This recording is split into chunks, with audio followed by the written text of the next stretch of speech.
இந்த நிதிநிலை அறிக்கை பொதுவாக தமிழ்நாட்டு மக்களை அவருடைய எதிர்பார்ப்பினை எந்த அளவிற்கு பொய்யாக்கி இருக்கிறது என்பதை நாம் அனைவரும் நன்றாக அறிவோம். மிகவும் எதிர்பார்த்திருந்த இந்த பட்ஜெட் பெருத்த ஏமாற்றத்தை உருவாக்கி இருக்கக்கூடிய பட்ஜெட்டாக அமைந்திருப்பதும் தாவேக அரசு தேர்தல் வாக்குறுதிகளாக தெரிவித்திருந்த பல வாக்குறுதிகள் இந்த நிதிநிலை அறிக்கையிலே இடம்பெறவில்லை என்பதும் நாட்டு மக்கள் இன்றைக்கு நன்றாக உணர்ந்து கொண்டிருக்கிறார்கள். குறிப்பாக இந்த நிதிநிலை அறிக்கையினுடைய ஒட்டுமொத்த சாராம்சத்தை எந்தெந்த வகையெல்லாம் இந்த நிதிநிலை அறிக்கை என்பது மக்களுடைய எதிர்பார்ப்புகளை பொய்த்து போக செய்திருக்கிறது என்பதை குறித்து இன்றைக்கு நம்முடைய எதிர்க்கட்சி தலைவர் திரு உதயநிதி ஸ்டாலின் அவர்கள் செய்தியாளர்கள் சந்திப்பிலே மிக விவரமாக அவர்கள் எடுத்துச் சொல்லியிருக்கிறார்கள். எனவே அவற்றுக்குள் நான் அதிகமாக செல்ல விரும்பவில்லை. நான் இந்த செய்தியாளர் கூட்டத்தில் தெரிவிக்க விரும்புவது, நம்முடைய நிதியமைச்சர் அவர்கள் வெள்ளை அறிக்கையை வெளியிட்டு சில கருத்துக்களை அவர்கள் சொல்லியிருந்தார்கள். அதை ஒட்டி இதே அறிவாலயத்தில் நான் செய்தியாளர்களை சந்திக்கின்ற போது பல கருத்துக்களை அதனை ஒட்டி நான் வெளியிட்டிருந்தேன். மிக முக்கியமாக அவர்கள் ஒரு 4 பாயிண்டில் அவர் விவரமாக சொல்லிகிட்டு இருந்தார். அந்த 4 பாயிண்ட்டுக்குமே நான் விளக்கங்களை சொன்னேன். இன்றைக்கி கொடுத்துருக்கக்கூடிய இந்த பட்ஜெட்டில் நாங்கள் என்ன தெரிவித்தோமோ அதுதானே இன்றைக்கு நடைமுறையிலே வந்திருக்கிறது என்பதை நான் உங்களுக்கு சுட்டிக்காட்ட விரும்புகிறேன்.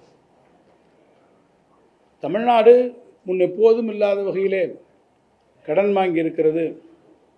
இன்னும் சொல்ல வேண்டும் என்று சொன்னால், நீங்கள் வாங்கியிருக்கக்கூடிய கடன் ஒட்டுமொத்தமாக பார்த்தால் 10 லட்சம் கோடி வாங்கியிருக்கிறீர்கள். அவர்கள் இத்தனை வருஷம் வாங்கின, உங்களுக்கு முன்பு இருந்த ஆட்சிகள் இத்தனை வருஷம் வாங்கியிருக்கக்கூடிய 5 லட்சம் கோடி கடனை நீங்கள் 5 வருடத்தில் 5 லட்சமாக கோடியாக ஆக்கி 10 லட்சம் கோடி வந்துவிட்டது என்று அன்றைக்கு நிதியமைச்சர் சொல்லி, இந்த கடன் சுமையை ஏதோ திராவிட முன்னேற்ற கழகம்தான் உருவாக்கியது என்பது போன்ற ஒரு மாய தோற்றத்தை வேண்டுமென்றே திரித்து உருவாக்குவதற்கு அன்றைக்கு முற்பட்டார்கள். நான் அப்போதே தெளிவாக சொன்னேன், கடன் வாங்குவது என்பது அதற்கான அளவுகோல்கள், ஒன்றிய அரசு வகுத்திருக்கக்கூடிய அந்த அளவுகோல்கள், அதேபோல் நம்முடைய ஃபினான்ஸ் கமிஷன் சொல்லியிருக்கக்கூடிய அளவுகோல்களுக்கு உட்பட்டு தான் கடன் வாங்குகிறோம். தவிர இந்த கடன் வாங்கக்கூடிய விகிதம் என்பது ஆண்டுதோறும் அது 2 மடங்காக அது உயர்ந்து கொண்டு செல்லக்கூடிய சூழ்நிலை வரும். இன்னும் சொல்ல வேண்டும் என்று சொன்னால், இந்த 2 மடங்காக வருகிற போது தாவேக அரசு 5 ஆண்டு காலத்தை நீங்கள் நிறைவு செய்கிற போது உங்களுடைய கடன் அன்றைய தினம் ஏறத்தாழ 20 லட்சம் கோடி, இன்றைக்கு 10 லட்சம் கோடியாக இருந்தால் 20 லட்சம் கோடியாக வருவது இயற்கையாக இருக்கும் என்றும் கூட நான் அன்றைக்கு தெரிவித்தேன். இன்றைக்கு மதிப்பிற்குரிய நிதித்துறையினுடைய கூடுதல் தலைமைச் செயலாளர்கள் செய்தியாளர்களை இன்றைக்கு சந்தித்திருக்கிறார். அப்போதும் அவர் பேசுகிற போது சொல்லியிருக்கிறார், கடன் எல்லாம் வாங்குவதையெல்லாம் குறைக்க முடியாது, மத்திய அரசனுடைய அனுமதியோடு தான் நாங்கள் கடன் வாங்குகிறோம், கடன் வாங்குவது அதிகரித்து கொண்டு தான் போகும் என்பதை இன்றைக்கு அவர் ஒரு ஒப்புதல் வாக்கு மூலமாகவே தெரிவித்திருக்கிறார். நான் குறிப்பிட்டு சொல்ல வேண்டும் என்று சொன்னால், இந்த ஆண்டு நெட் பாரோயிங் எவ்வளோ வாங்கியிருக்கிறார் என்று பார்த்தால் சொன்னால் 1,22,00,000 கோடி நெட் பாரோயிங் அவர்கள் இந்த ஆண்டு வாங்கியிருக்கிறார்கள். இதே அளவில் போனீங்கன்னு சொன்னால், நான் ஏற்கனவே சொன்னதைப் போல அடுத்த 5 ஆண்டுகளில் நான் முன்பே குறிப்பிட்டதைப் போல அந்த 10 லட்சம் கோடியை கடனாக அவர்கள் வாங்க வேண்டிய சூழ்நிலை நிச்சயமாக உருவாகும். நாங்கள் ஆட்சி பொறுப்பில் இருந்து போகிற போது நெட் பாரோயிங் 1 லட்சம் கோடியாக இருந்தது. இந்த ஆண்டே நீங்கள் பார்ப்பீர்கள் என்று சொன்னால் இப்போதே அவர்கள் 22,000 கோடி ரூபாய் அதை விட அதிகமாக கடன் வாங்குவோம் என்று இன்றைக்கு தெரிவித்திருக்கிறார்கள். இதே போல் ஒவ்வொரு விஷயத்தையும் நீங்கள் எடுத்துக்கொண்டால், வெள்ளை அறிக்கை அவர்கள் சொல்லுகிற போது என்னென்ன சொன்னார்களோ அவர்களுக்கு நான் விளக்கம் சொல்ல விரும்புகிறேன். ரெவென்யூ டெபிசிட் எவ்வளவு இருக்கிறது என்று நம்முடைய ஆட்சியில் திராவிட முன்னேற்ற கழக ஆட்சியிலே நாங்கள் விட்டு போகிற போது 48,699 கோடி ரூபாய் இருந்தது. இன்றைக்கி எவ்வளவு சொல்லியிருக்கிறாங்க?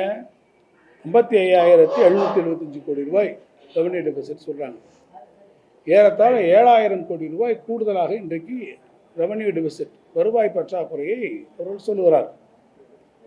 அதே போல் மூலதன செலவு அன்றைக்கே சொன்னார்கள், நீண்டகால திட்டங்களை இந்த அரசு கொண்டு வரவில்லை, எல்லாவற்றையும் ஏதோ எடுத்து அள்ளி வாரி வழங்கிவிட்டார்கள், எல்லாமே ரெவன்யூ எக்ஸ்பெண்டிச்சருக்காக போய்விட்டது என்று அவர்கள் சொன்னார்கள். மூலதன செலவுகளையே ஏதோ நாங்கள் செய்யாததை போல ஒரு மூற்றத்தை உருவாக்கினார்கள்.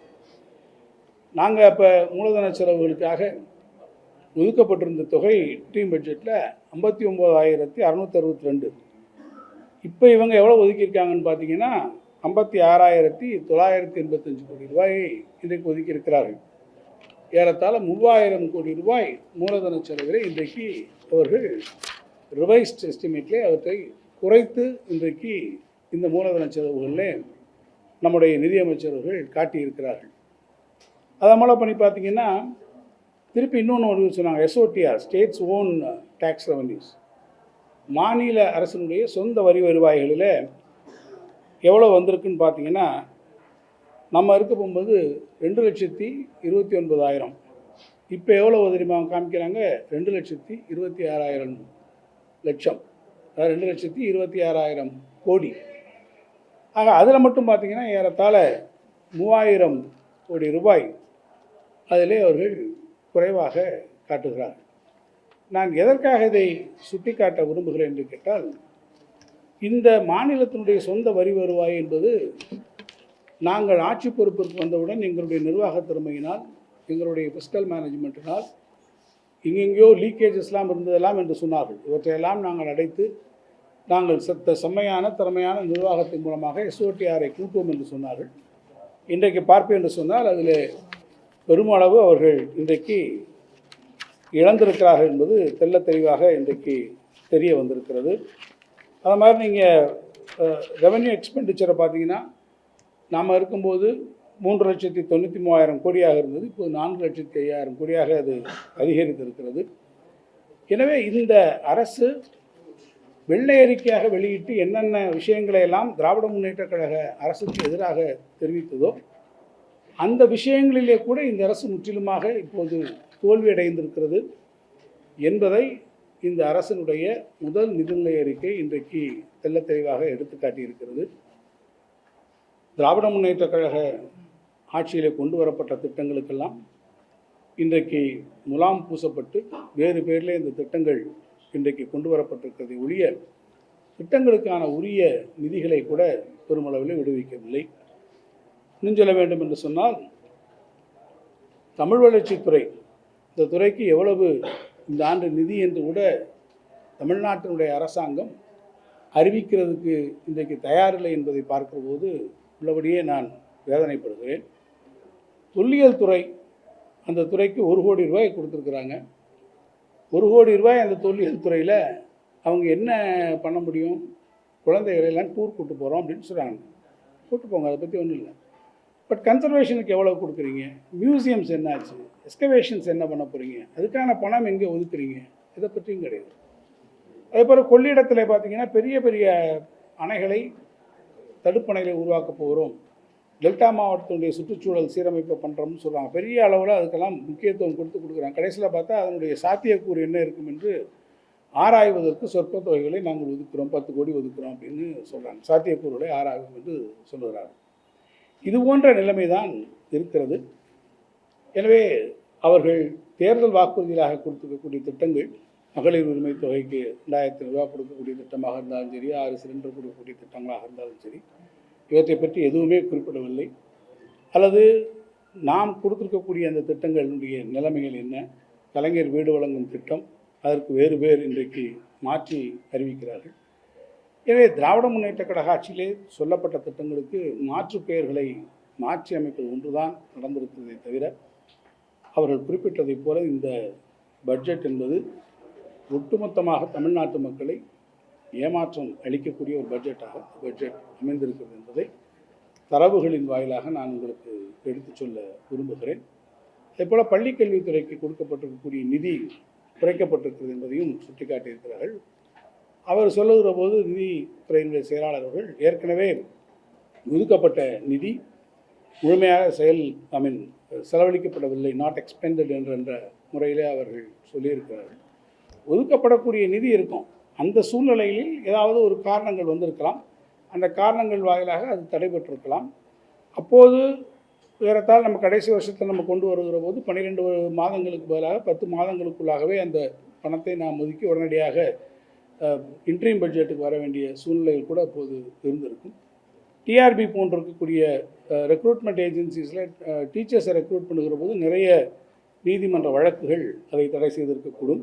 இப்படி பல்வேறு காரணிகள் இருந்திருக்குமே ஒழிய பொதுவாக எனக்கு தெரிந்து, ஏன்னா நான் பள்ளிக்கல்வித்துறையினுடைய அமைச்சராகவும் நான் பணியாற்றியிருக்கிறேன், தொடர்ந்து பள்ளிக்கல்வித்துறைக்கு அடுத்தடுத்த ஆட்சிகள் வருகிற போது எப்போதும் அதற்கான நிதியை குறைத்ததில்லை, கல்விக்கான வளர்ச்சிகளை கொடுத்திருக்கிறோம். முதல் முறையாக அதில் பள்ளிக்கல்வித்துறைக்கான அந்த ஒதுக்கீட்டை குறைத்திருப்பது உள்ளபடியே வருத்தமளிக்கிறது என்பதையும் நான் இங்கே உங்களிடத்தில் சுட்டிக்காட்ட விரும்புகிறேன்.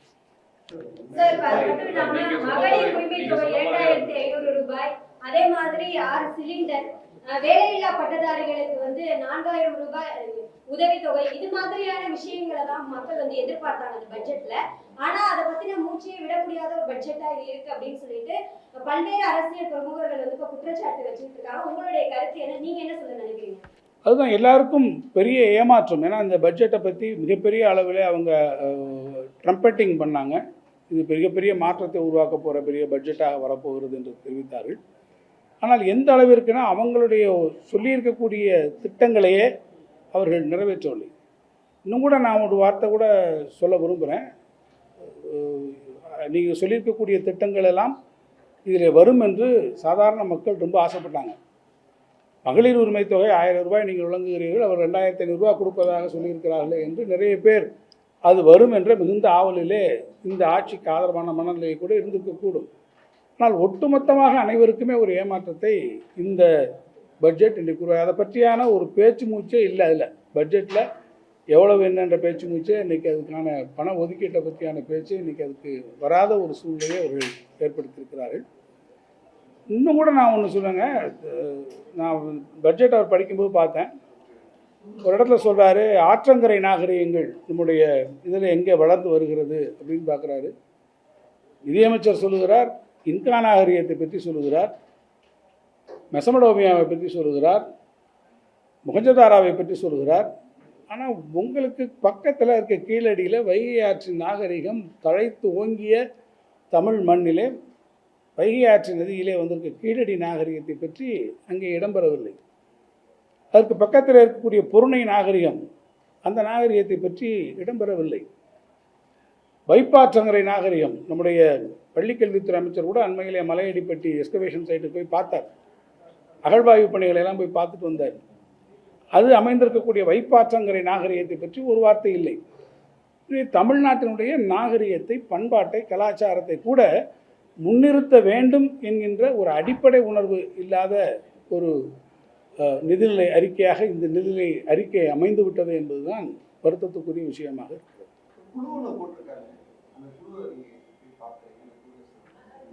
இல்லை, மாண்டெக்சிங் அலுவலியாவுடைய குழு போட்டிருக்காங்க, வருவாயை உயர்த்துவோம் என்று சொல்லி ஒரு குழு போட்டிருக்காங்க. ஆனால் அதற்கான முயற்சிகள் இங்கே வரலையே, டிரான்ஸ்லேட் ஆகலை. இன்னும் கூட சொன்னால் இப்போ அவங்களுக்கு நமக்கு வரக்கூடிய வருமானம் இப்போ 5000 கோடி ரூபாய் அது வருகிறது என்று சொன்னால், அந்த 5000 கோடி ரூபாய் எங்கேருந்து வருதுன்னா சென்ட்ரல் கவர்மெண்ட்டுடைய பணம் தான் உங்களுக்கு வருகிறது.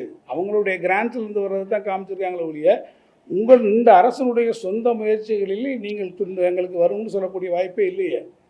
விக்ஷித் பாரத்லேருந்து எங்களுக்கு பணம் வரும்னு சொல்கிறீங்க. அங்கேருந்து ஏற்கனவே நமக்கு சென்ட்ரலில் டேக்ஸ் டெவல்யூஷனில் வரக்கூடிய சென்ட்ரல் ஷேர் ஆன் டேக்ஸஸ் அதில் வர்றது இட் ரிமைன்ஸ் அன்சேஞ்ச், அது அப்படியாக இருக்கிறது. 61000 கோடி அப்படியே தான் வரப்போகுது என்று சொல்லுகிறீர்கள். அதில் எந்த விதமான உயர்த்தி வழங்கவில்லை. எங்களுக்கு அதிகமான பணம் வருதுன்னு நீங்கள் சொல்கிறத திருப்பி ஒன்றிய அரசாங்கத்தை நம்பித்தான் நீங்கள் சொல்லி கொண்டிருக்கிறீங்க. உங்களுடைய வருமானத்தை எந்த அளவில் கூட்டப் போகிறீர்கள் என்பதற்கான எந்த விதமான ஒரு தெளிவான ஒரு முறைகளை அவர் எடுத்து சொல்லுவார்.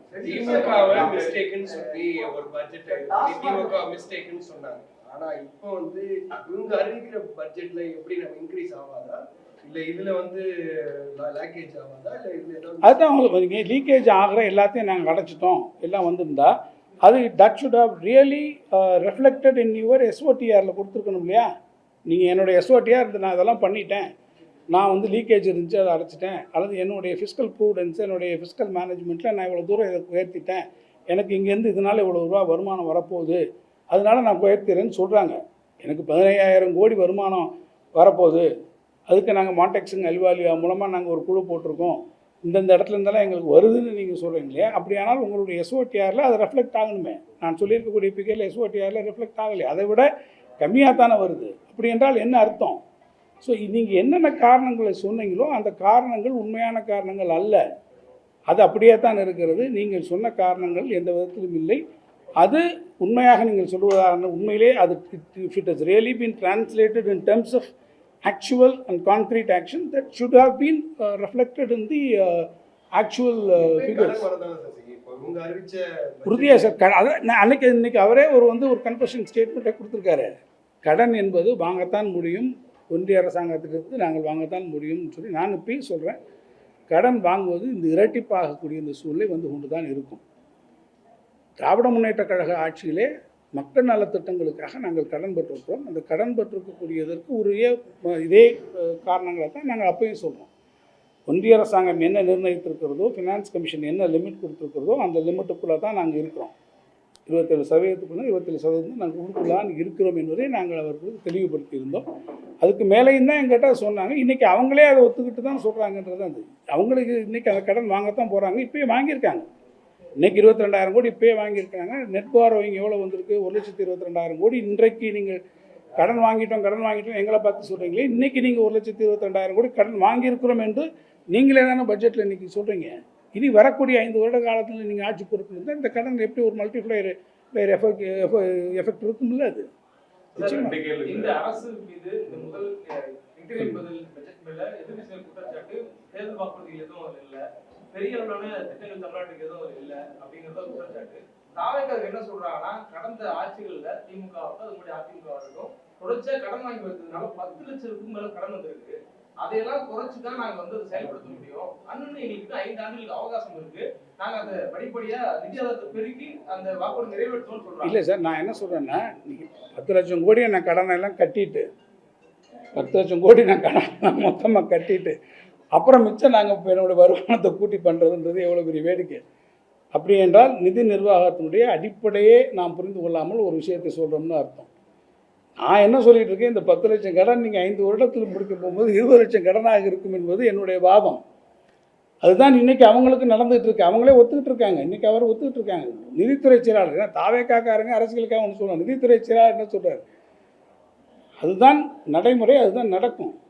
ஏனென்று கேட்டால் நாம் திராவிட முன்னேற்ற கழக ஆட்சியிலே மக்கள் நலத்திட்டங்களுக்காக நாம் வாங்கியிருக்கிறோம்.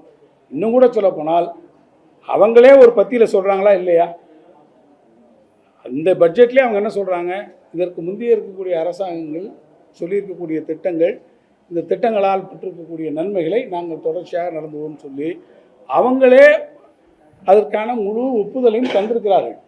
அப்போ அவங்களே சொல்கிறாங்க, இந்த குறியீடுகளில், இந்த வளர்ச்சிகளில், பொருளாதாரத்தில், சமூக குறியீடுகளில், சமுதாய வளர்ச்சியில், சமூக நீதி திட்டங்களில் இந்த அரசு செய்திருக்கக்கூடிய இந்த சாதனைகளை, இந்த திட்டங்களை நாங்கள் தொடர்ந்து செய்வோம் என்று சொல்கிறார் என்று சொன்னால், இதையெல்லாம் செய்வதற்கான கடன் நாங்கள் வாங்கணுமே. அந்த கடன் எதுக்காக வாங்கினோம்? இந்த காரணங்களுக்காக தான் வாங்கணும். நீங்கள் சொல்லியிருக்கீங்களே, இந்த திட்டங்களை செய்வதற்காக கடன் வாங்கினோம். இன்றைக்கு இந்த திட்டங்களை செய்திருக்கிறதுனால் இந்த நல்வினை ஏற்பட்டிருக்கிறது, இந்த நல்ல எஃபெக்ட் ஏற்பட்டிருக்கிறது, இதை நாங்கள் தொடர்ச்சியாக செய்வோம் என்று அவர்கள் சொல்கிறார் என்று சொன்னால், எந்த அளவிற்கு வாங்கிய கடனை மக்கள் நலத்திற்காக திராவிட முன்னேற்ற கழக அரசு அவற்றை செலவழித்திருக்கிறது என்பதற்கு அவங்களே எங்களுக்கு கொடுத்திருக்கக்கூடிய நற்சான்று. ரெண்டு கேள்வி சார். ஒன்று, கடந்த காலங்களில் கூவத்துக்கும் அடையாருக்கும் நம்ம சரி பண்றோம்னு சொல்லிட்டு பல ஸ்டடிஸ் நடந்திருக்கு, பல ஏராளமான பணம் செலவழிக்கப்பட்டிருக்கு திமுக ஆட்சியிலும் சரி, முந்தையும் சரி. ஆனால் அது எதுவுமே வந்து நடக்கலை. இப்போ இவங்களும் அதை ஒரு சார்ஜஸ் வச்சிருக்கிறாங்க. பல ஆயிரம் கோடி ரூபாய் மக்கள் பணத்தை முந்தைய அரசு வீணடிச்சிட்டாங்கன்னு சொன்ன நிதியமைச்சர், நாங்கள் வந்து அதை கிளீன் பண்ணுறதுக்கு ஸ்டடி பண்ண போகிறோம், அதுக்கு ஒரு 10 கோடி ரூபாய் ஃபண்ட் அலாட் பண்ணுறோம்னு சொல்கிறாங்க. இது எந்த அளவுக்கு ஒரு சரியாக இருக்குன்னு நினைக்கிறீங்க? எங்காத்துக்காரரும் கச்சேரிக்கு போகிறார், ரெண்டாவது கேள்வி இது. அதாவது மக்களுக்கு கவர்ச்சிகரமான திட்டங்களை தொடர்ந்து தேர்தலும் போது அறிவிக்கிறது இப்போ மிகப்பெரிய ஒரு ஃபைனான்சியல் கிரைசிஸ்ல இருக்கும்போது இவங்க அறிவிச்சிருக்கக்கூடிய திட்டங்களை நீங்க சொன்ன மாதிரி எப்படி இம்ப்ளிமெண்ட் பண்ண போறாங்க, அது எப்படி என்ன செய்வாங்க? அதனால அதுக்கான செயல்முறை திட்டங்கள் ஏதும் இந்த அரசுக்கு இருப்பதாக எனக்கு தெரியவில்லை. நான் பார்த்த அளவிற்கு அவங்களுடைய இருக்கக்கூடிய இந்த நிதி நிலை ஆதாரங்கள் கொடுத்திருக்கக்கூடிய புள்ளி விவரங்கள், அவர்கள் தந்திருக்கக்கூடிய இந்த விவரங்கள், நிதிநிலை அறிக்கைகளை அவர் கொடுத்திருக்கக்கூடிய திட்டங்கள், இதையெல்லாம் ஒட்டுமொத்தமாக வைத்திருக்கும் போது இதை ஒழுங்காக செயலாற்றுவதற்கான ஒரு செயல் திட்டங்களை வகுத்து கொண்டு அதை நோக்கி அவர்கள் செயல்படுத்த முனைவதாக எனக்கு தோன்றவில்லை.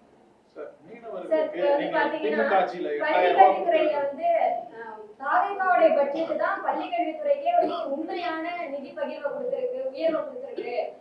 கடந்த ஆட்சி காலங்கள்ல வந்து தவறான கணக்கீடுகள் செய்யப்பட்டிருக்கு, தேவையற்ற உயர்வுகள் செய்யப்பட்டிருக்கு அப்படின்னு ஒரு குற்றச்சாட்டை பள்ளிக்கல்வித்துறை அமைச்சர் ராஜ்மோகன் தெரிவிச்சிருக்கிறாரு. இதுக்கு உங்களுடைய பதில் என்ன?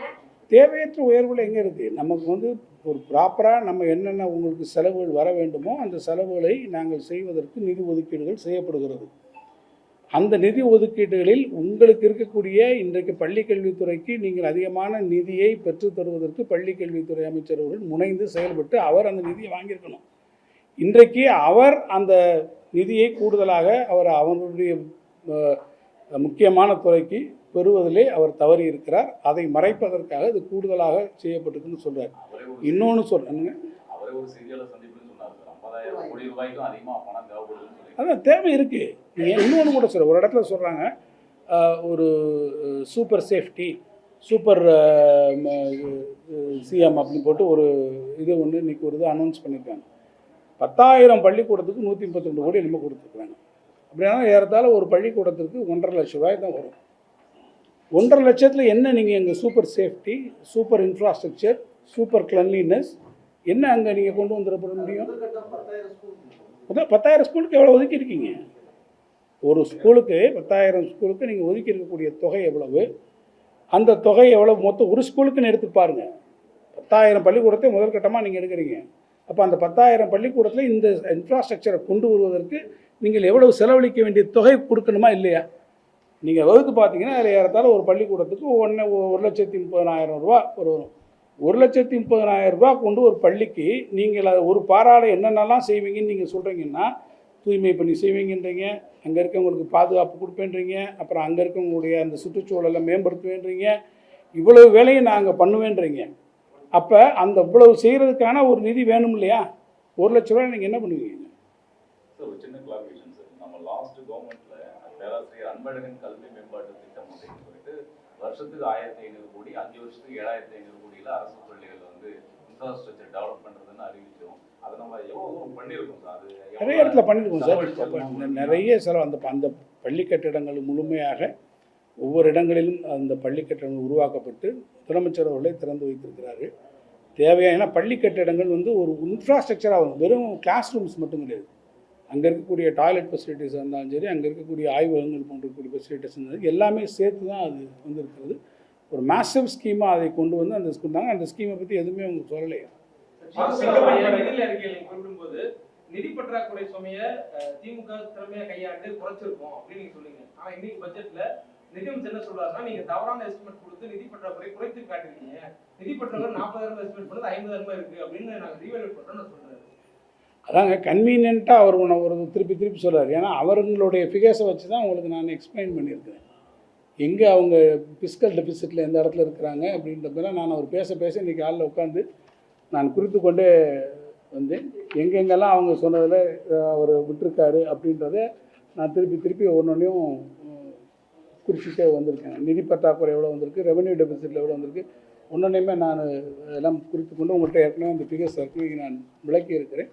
எனவே தங்களுடைய தவறுகளை மறைப்பதற்காக இவற்றையெல்லாம் அவர்கள் திருப்ப ஒரு நெரேட்டிவை உருவாக்குறாங்க. அப்படி நெரேட்டிவை அவங்க உருவாக்க முயன்று இந்த பட்ஜெட்லேயே அவர்கள் தோற்றிருக்கிறார் என்பதைத்தான் இந்த பட்ஜெட்டில் அவங்க கொடுத்துருக்கக்கூடிய இந்த புள்ளி விவரங்கள் நமக்கு நிரூபிக்கிறது. சார், பெண்கள் பாதுகாப்புக்காக சிங்கப்பெண் அதிரடி படைன்னு ஒன்று கொண்டு வந்தாங்க. அதுக்காக இதில் தனியாக பட்ஜெட் ஒதுக்கிட்டாங்களா? எங்கேயும் காணுமே சார். மீன்பிடி தடை காலத்தில் திமுக 8,000 ரூபாய் கொடுத்துட்டு இருந்தீங்க, அதை குறைச்சி 7,000 ஆக்கியிருக்காங்க. மீனவர்கள் அதிருப்தி.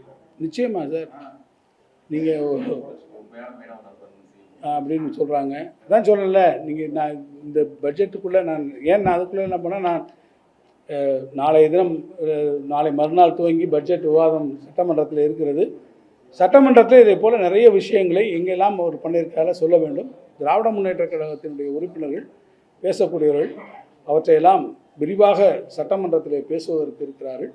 எனவே எல்லாவற்றையும் நாம் இங்கேயே பேசிவிட்டாலும் அதுவும் சுவையாக இருக்காது. எனவே அவர்களுக்கு நாம் வழிவிடுவோம். இதில் கவர் பண்ணாத பல விஷயங்கள் இருக்குது, நிறைய இருக்கிறது. அவற்றையெல்லாம் அவர்கள் விளக்குவார். தேங்க்யூ.